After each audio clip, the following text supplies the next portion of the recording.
नमस्कार शेतकरी बंधूंनो आणि भगिनींनो, आपण पाहत आहात शेती संगोपन यूट्यूब चॅनल।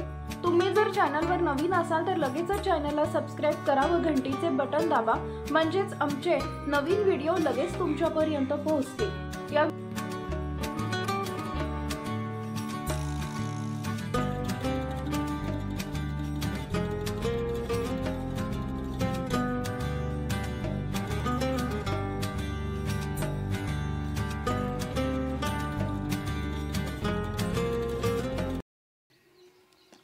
नमस्कार मित्रांनो, मी रोहन तुम्हा सर्वांचं स्वागत आहे आपल्या यूट्यूब चॅनलमध्ये। मित्रांनो, आज आपण आले आहोत चिकमहूत तालुका सांगोला जिल्हा सोलापूर येथील आप्पा सातपुते यांच्या HF गाय पालनाच्या गोठ्यावर।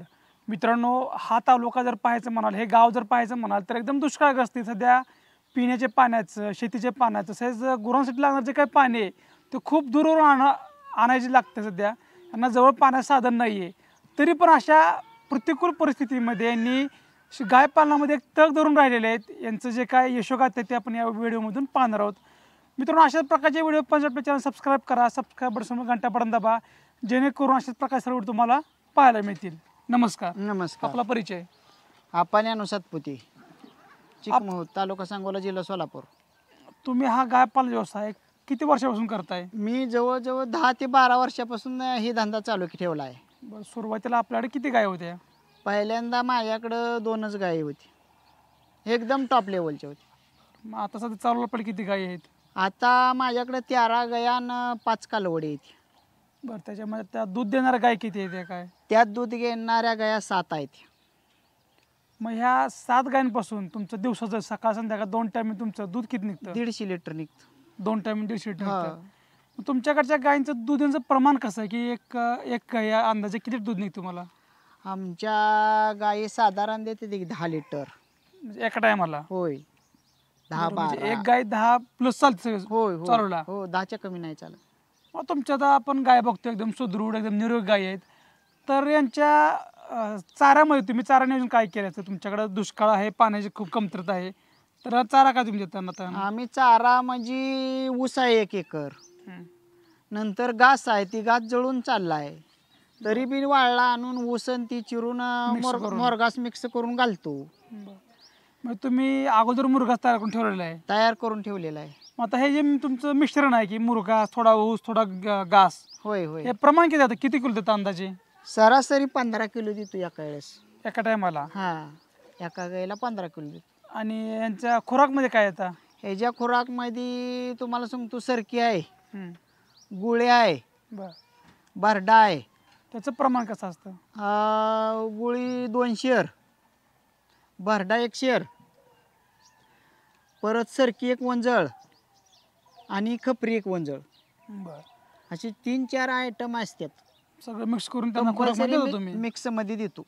बरं, मग त्याच्यामध्ये वेलांना कमी जास्त करायचं, वेल्यांनाच असतं फक्त यांना। बरं, बाकीच्यांना गाबांची पेंड असते। बरं, ती कोणती वापरता?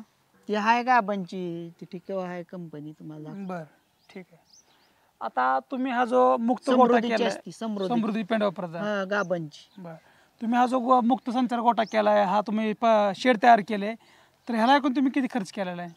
याला 5 लाख खर्च आलाय टोटल। बरं, मग तुमच्याकडे सुरुवातीपासून 2 गाय होते, तुम्ही आज त्यामध्ये एक 15 ते 20 तुम्ही टोटल जनावर केलेले? बरं, ह्या HF गायसोबत तुमच्याकडे अजून कोणकोणती जनावर आहेत? माझ्याकडं म्हशी आहेत, शेळी पालन आहे। बरं, किती मेंढ्या आहेत? या मेंढ्या 10 आहेत। बरं, शेळ्या एक 5 आहेत। बरं, 2 म्हशी पण तुम्ही? 2 म्हशी आहेत, या त्यांची रेडकं 2 आहे, ती खिलार गाय 1 आहे। बरं, मग तुमच्याकडे जनावर भरपूर आहेत? भरपूर आहेत। आता ह्या ज्या HF गाय आहेत त्यांच्या दुधाला तुम्हाला भाव किती मिळतोय? काय आम्हाला आता सध्या 27 रुपये भेटतो। 27 रुपये हा खूपच कमी भाव आहे। तुमचा खर्च विचार करा, खर्च भरपूर, तुमचं उत्पन्न कमी होतंय।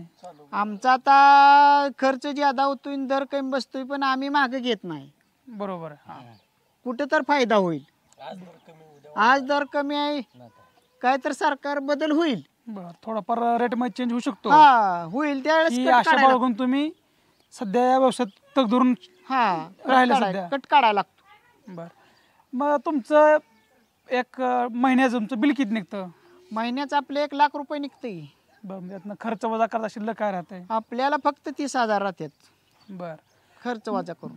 या गाय पालनाच्या व्यवसायामधून तुम्ही स्वतःची आर्थिक परिस्थिती काय सुधारली का? याच्यात तुम्ही काय काम केलेत का? ऊस दरामध्ये मी भरपूर कमावलंय. आज दर कमी असल्यामुळे थोडं पैसे कमी राहतात.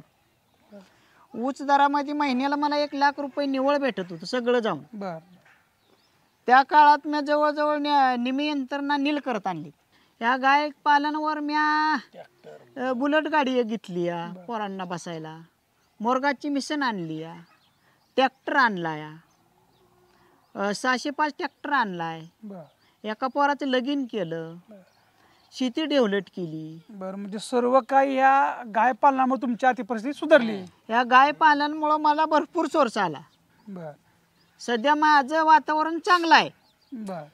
म्हणजे कुणाला रुपये मागायची गरज पडत गरज नाही. बरोबर आहे. या धंद्यामुळं. आता नवीन गायपालन व्यवसाय करणाऱ्या नवीन युवकांना, शेतकरी मित्रांना तुम्ही काय सांगू शकता की सुरुवात कशी केली पाहिजे की जेणेकरून हा व्यवसाय त्यांना कुठेतरी परवडला पाहिजे? त्यांना यशस्वी होतोय, पण त्यांनी नियोजन केलं पाहिजे. बरं, प्लॅनिंग महत्वाचं आहे. प्लॅनिंग म्हणजे त्यांनी पहिल्यांदा 1-2 गाय आणल्या पाहिजे. त्या असं हळूहळू अनुभव टप्प्याटप्प्यात घेत गायींची संख्या वाढवायची. त्या टप्प्याटप्प्यानं चारा ही तयार करत करत मोर्चा पाऊल टाकत गेलं पाहिजे. बरं.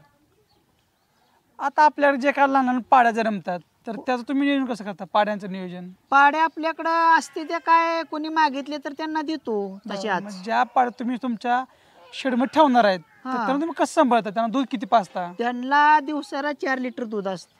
सकाळ संध्याकाळ 2 हा, टाइम? एक पाडी आहे बघा, बाकीचे देऊन राहिली बरं. समोर आहेत गोट्यात. मग आपल्याकडे जे काही पाड्या आहेत त्यांना हिटवण्यासाठी, गाभण राहण्यासाठी किती काळ लागतो? किती महिन्यामध्ये गाभण राहतात ते? कितीवर ती येतात? 1 वर्ष, बरं, 1 वर्ष. 12 महिना. बरं, आणि तिथून पुढे एक 9-10 महिने त्यांना हा, येण्यासाठी. 17-18 मग थोडक्यात तुम्ही एक 18 ते 20 महिन्यामध्ये तुमच्याकडे एक गाय हा. तयार करताय. माझ्याकडे 2 आता तयार आहे ते गाय, समोरच आहे ते बघ. बरं. आपल्या ज्या काही गाय आहेत त्यांना कधी आजारी पडतात का? किंवा त्यांना कोणती रोगराई होती का? पडते ते काय काय म्हणजे काय कोणत्या काय प्रकारची रोगराई त्यांना होती? ताप येतो, हे उष्णतानं हावते ती. बरं. त्यावेळेस तसं काय दिसलं तर डॉक्टरला बोलवून घ्यायचं. बोलून उपचार करून घ्यायचे लगेच. हा, आता आपण जो काय मुक्त संचार गोठा केलाय तर या मुक्त संचार गोठ्यात तुम्हाला काय फायदा जाणवला? मुक्त संचार गोट्याचा म्हणजे लय फायदा जाणवला. त्याची सोडबांध पूर्ण थांबली. बरं. गाईला दावं लावायची भानगड नाही. गरज नाही अजिबात. दूध काढाय बांधायची, दूध काढलं की सोडून द्यायची चारा चारून. दुधामध्ये काय फरक निम्म्याच्या पडला वर का? काम बंद झालंय. पाणी प्याजायची सोय झाली. हां. मोकळं सोडल्यामुळं पाणी त्यांना धरून पाजायला लागत नाही. बरोबर आहे. त्यांना जेवढं पाहिजे त्यावेळेस पाणी जाऊन त्यांना पितात. ताण लागली ती पाणी पिते ती. त्यांची एकदम सुई जोरात झाली. तुमचं दिवसभराचं नियोजन कसं आहे की सकाळी उठल्यापासून संध्याकाळपर्यंत तुम्ही काय काय करता? तुमचं डेली रुटीन काय तुमचं? आम्ही दिवस गोळ्या उठतो. हं. उठलं की गोट्यातच जातो डायरेक्ट. गाया बांधायला चालू करतो. शेण काय साईडला वडते ती. त्यानंतर गाया बांधतो. बांधल्यानंतर वैरण कट करायला नेहमी लोक आमची जाते ती पोरं. हं. आणि नवरा बायको आम्ही दाराला बसतो. बरं. आणि दारा झाले की लगेच केंड बाहेर टाकायची. लगेच गाया सोडून द्यायच्या पाणी प्यायला. मोकळा सोडून द्यायच्या. हा, पाणी प्यायला. असं सेम संध्याकाळी रिपीट करायचं? संध्याकाळी बी तसंच करायचं. बर. दिवसभर 9-10 वाजले की काय काम नसतंय. 4 वाजल्यापासून पुढं पुढं काम. काम चालू होतंय. तवर मग काय? तुमच्या ह्या गाय पालनामध्ये तुम्हाला एकूण किती माणसं लागतात? म्हणजे तुमच्याकडे सगळे तुमच्या घरची किती माणसं टोटल काम करतात? आमची टोटल 5 माणसं आहेत. बरं, या सर्व गाय पालनाच्या सगळे ह्यातच व्यवसायामध्ये? आहेत. हा, ह्यातच आहेत. म्हणजे थोडक्यात तुम्हाला ह्या गाय पालनाच्या व्यवसायामधून तुमचं आर्थिक परिस्थिती तुमची नक्कीच सुधारलेली आहे. माझं एक दुकान लावतो पोरग, ती मी ह्या धंद्यात आणलंय. बर. बाहेर गावी येतो बाहेर गावी दुकान लावतो. मला ही धंदा आवडल्यामुळं आम्हाला लोड व्हायला लागला कामाचा. बरं, म्हणजे तुमच्या म्हणणं की हा व्यवसाय नक्कीच परवडणारा आणि चांगला व्यवसाय आहे. 100%. ठीक आहे. तुम्ही आम्हाला जे गाय पालनाबद्दल जे काय माहिती सांगितली त्याबद्दल तुमचं धन्यवाद. आणि तुमची इथून पुढेही चांगली प्रगती हो. आमच्या चॅनलकडून तुमच्या पुढील वाटचालीस हार्दिक शुभेच्छा. नमस्कार.